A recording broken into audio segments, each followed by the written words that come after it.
అందరికీ నమస్కారం. Learn and ట్రేడ్కి స్వాగతం. ఈ రోజు మనం ఒక ముఖ్యమైన విషయాన్ని తెలుసుకుందాం. అదే డివిడెండ్. చాలా కంపెనీలు తమ షేర్ హోల్డర్లకు డివిడెండ్స్ ఇస్తుంటాయి. కానీ చాలామందికి సందేహం. డివిడెండ్ అంటే ఏమిటి? డివిడెండ్ అంటే ఒక కంపెనీ తన లాభాల్లోంచి షేర్ హోల్డర్లకు ఇచ్చే నగదు లేదా అదనపు లాభం. అంటే మీరు ఆ కంపెనీలో షేర్లు కలిగి ఉన్నందుకు ఆ కంపెనీ తన లాభంలోంచి మీకు కూడా వాటా ఇస్తుంది. ఉదాహరణ, మీ దగ్గర ఒక కంపెనీకి 100 షేర్లు ఉన్నాయనుకోండి.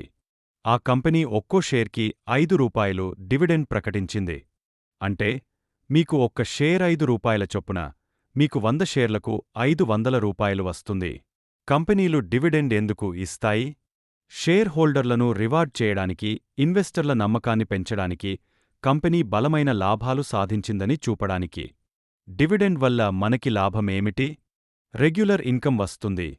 ప్రత్యేకంగా లాంగ్ టర్మ్ ఇన్వెస్టర్లకు ఉపయోగకరం. కంపెనీ మీద నమ్మకం పెరుగుతుంది.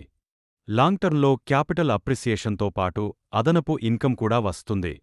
ఒక ముఖ్యమైన విషయం, డివిడెండ్ ఇవ్వడం అన్నది పూర్తిగా కంపెనీ బోర్డ్ ఆఫ్ డైరెక్టర్స్ నిర్ణయంపైనే ఆధారపడి ఉంటుంది. అన్ని కంపెనీలు డివిడెండ్ ఇవ్వవు. కొన్ని కంపెనీలు తమ లాభాలను తిరిగి బిజినెస్లోనే ఇన్వెస్ట్ చేస్తాయి. ఇదే డివిడెండ్ గురించి స్పష్టమైన వివరణ. ఈ వీడియో మీకు ఉపయోగకరంగా అనిపిస్తే లెర్న్ అండ్ ట్రేడ్ని ఫాలో అవ్వండి, సబ్స్క్రైబ్ చేయండి. మరిన్ని స్టాక్ మార్కెట్ వీడియోల కోసం బెల్ ఐకాన్ను కూడా క్లిక్ చేయండి.